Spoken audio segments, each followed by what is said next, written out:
المشاهدون الكرام، السلام عليكم ورحمة الله تعالى وبركاته. نشرة الأخبار من الفضائية الإريترية، وفيها: إصابة 9 مواطنين بفيروس كورونا، جهود مشجعة لتأهيل المحتاجين في القاشبركة، حملة لحماية التنوع الأحيائي في شي مرارة، اتفاقية دفاعية تاريخية بين أستراليا واليابان، الاتحاد الأوروبي يبدي قلقه وحيال العجز في ميزانيتي فرنسا وإيطاليا، والسماح لطائرات 737 ماكس من بوينغ بالطيران مجددا. أهلا بكم مشاهدينا. إعلان من وزارة الصحة. أعلنت وزارة الصحة أن الفحوصات الطبية التي أجريت اليوم 19 من نوفمبر في مراكز العزل بإقليم القاشبركة أظهرت إصابة 9 مواطنين بفيروس كورونا، وقد عادوا مؤخرا من السودان وإثيوبيا بطريقة غير نظامية، وكان 7 منهم في مركز العزل بأديبرا، وواحد في مركز العزل بشيلالو، وواحدة في مركز العزل بمكوتي. هذا وبلغ عدد المواطنين العائدين للبلاد حتى الآن 21655 مواطنا، وذلك لعدم توقف تدفق المواطنين العائدين بطريقة غير نظامية إلى البلاد من إثيوبيا والسودان وجيبوتي واليمن برا وبحرا، رغم منع الحركة من وإلى دول المنطقة. في غضون ذلك شفي 5 مواطنين كانوا يتلقون الرعاية الصحية في مستشفيات إقليم القاشبركة، وبموجب ذلك وصل عدد المصابين بفيروس كورونا في البلاد حتى اليوم 527 مواطنا، شفي منهم 456، فيما يتلقى 71 مصابا الرعاية الصحية في المستشفيات. وزارة الصحة 19 من نوفمبر 2020. قال مدير مكتب وزارة العمل والرعاية الاجتماعية في إقليم القاشبركة السيد أيوب كداني أن جهود تأهيل المحتاجين للاعتماد على أنفسهم تحقق نتائج مرضية. وأوضح في مقابلة مع رنا أن فرص إقليم القاشبركة الزراعية والتجارية مشجعة للعمل والاعتماد على الذات، وذكر أن الدعم المقدم يشمل القروض دون فوائد والتأهيل عبر تقديم المواشي وعربات الكارو والتجارة المسقرة، ومساعدة الطلاب بالأدوات المدرسية والزي المدرسي والتدريب المهني. وأشار إلى أن المكتب يعمل أيضا بالتعاون مع الإدارات لإعانة المتضررين من الحوادث الطبيعية مثل الحرائق والفيضانات. وأشاد بالدعم الشعبي من الإريتريين في الداخل والمهجر لأسر الشهداء والمحتاجين لتدعيم العون الحكومي.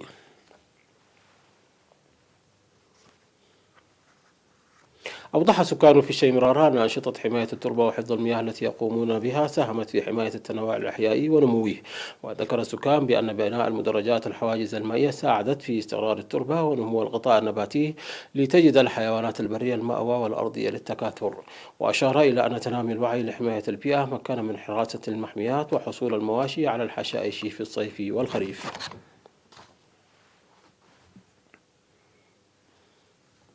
أعلنت رئيسة الجمعية الوطنية للمتبرعين الطوعيين بالدم السيدة ألم برهي أن جهودهم لترسيخ التبرع الطوعي بالدم كثقافة تحقق نتائج مرضية.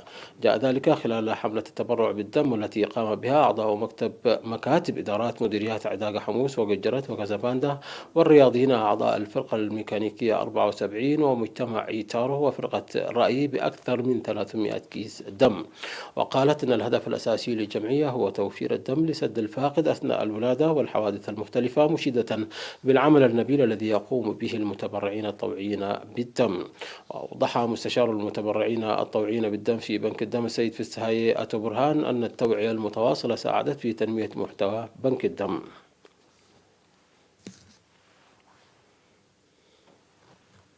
أوضح المركز الصحي في مديرية قلعلو زيادة الولادة في المؤسسات الصحية بنسبة 24% مقارنة مع العام الماضي. أوضح خبير الولادة في المركز الصحي الممرض مرهاوي كبريوت أن المركز يعمل لتقديم خدمات الولادة والتوعية الصحية للحوامل المراجعات للمركز لضمان صحتهن وصحة الجنين. وأشار إلى زيادة نسبة الحوامل المراجعات بحوالي 5% بالمقارنة مع العام الماضي، وتجري الاستعدادات بالتعاون مع إدارة المديرية لبناء قرى في انتظار الحوامل. وذكر تجول الكادر الصحي للمركز في المناطق البعيدة للتوعية الصحية، مناشدا بتوسعة العيادة لتلبية الطلبات المتزايدة. تلقت جمعية معاقي الحرب دعما من فرع الاتحاد الوطني للمرأة الإريترية في ألمانيا للمعاقين المتواجدين في معسكر دندن. وشمل الدعم المقدم اليوم 19 من نوفمبر ثلاجات كبيرة ومعدات مختلفة. وشكر مسؤول التنظيم والمعلومات في الجمعية السيد محمد نور إدريس الدعم المستمر الذي تقدمه عضوات فرع المرأة في ألمانيا للجمعية. وأكد ممثل المعاقين الحاصلين على الدعم السيد جمال أحمد خلال عملية تسليم الدعم على أهمية العون في أنشطتهم اليومية، وشكر المساعدات المقدمة من الإريتريين في الداخل والخارج.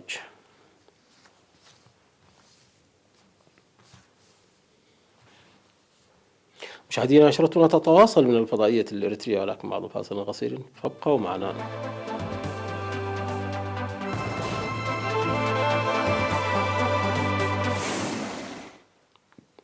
اتخذت أستراليا واليابان خطوة كبيرة نحو توقيع اتفاقية دفاعية طال انتظارها، وستمكن البلدين من تكثيف التعاون العسكري بينهما في مواجهة التوترات المتزايدة مع الصين. وكان رئيس الوزراء الأسترالي سكوت موريسون قد التقى نظيره الياباني يوشيهيدي سوجا في العاصمة اليابانية طوكيو، ما جعله أول زعيم يلتقي رئيس الوزراء الجديد في اليابان منذ أن تولى المنصب خلفا لشينزو أبي في أيلول الماضي. وفي حال الموافقة عليها ستصبح أول اتفاقية توقعها اليابان تسمح فيها لقوات أجنبية باستخدام أراضيها منذ الاتفاقية المشابهة التي وقعتها عام 1960 مع الولايات المتحدة. وعبر الزعيمان في بيان مشترك عن مخاوفهما الجادة حول الوضع المتوتر في بحر الصين الجنوبي والشرقي وعسكرة الجزر المتنازع عليها، ومحاولات من جانب واحد لتغيير الوضع القائم، لكنهما لم يذكرا الصين بالاسم.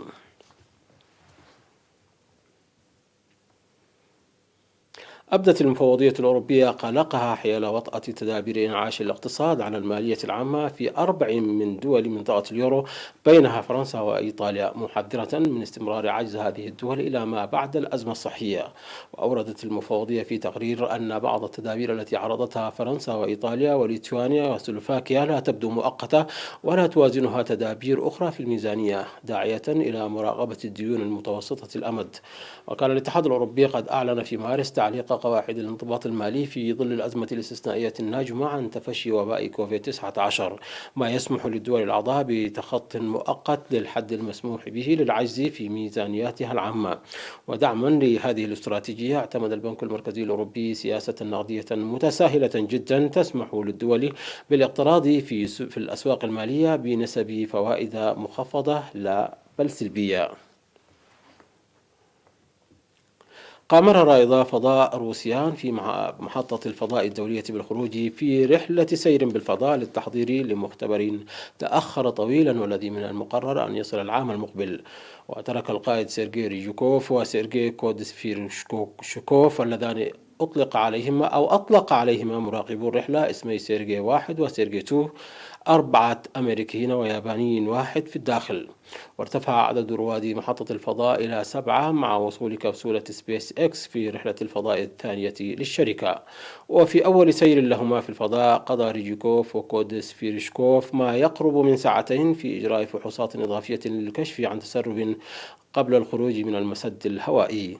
وكانت هذه المقصورة موجودة في المحطة الفضائية الدولية منذ العام 2009، ولكن تم استخدامها لأول مرة من قبل رائدي الفضاء.